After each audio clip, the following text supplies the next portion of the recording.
Kulumak li Shale Sil li Kakwa Jesucristo, Jos y Baom San Mateo.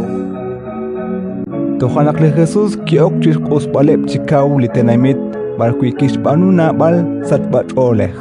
Shbanak inka keshjot ol, inka keshhals kaush, kishtirep chihokain.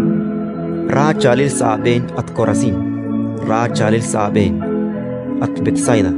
Shbanak kuita aran tiro ut Sidon, kilah ushman kliserbach oleh lik sheush seyang ak honshirach nikeshhals kaush shishtikib rachrib rikin es ruiltik ut sheshkerach chas ashbene. Autla ninki ere. Koskok bayak li railal teshkul tiro ut Sidon cheruli tekul laesh sashkutankil li rakpaatin. Utlaat Kafarnaum matoksa choshatabi tat kwaklisek tat sobek ban toksash balban banak pita Sodom kilah ushman klisak bacholeh ishe ushk akukin tohkwanrah anakwan Awanan ninki ere. Kotskok payak li railal teshkul eblah Sodom chiruli takul laat sashkutankil li rakpaatin Ratin li kakwa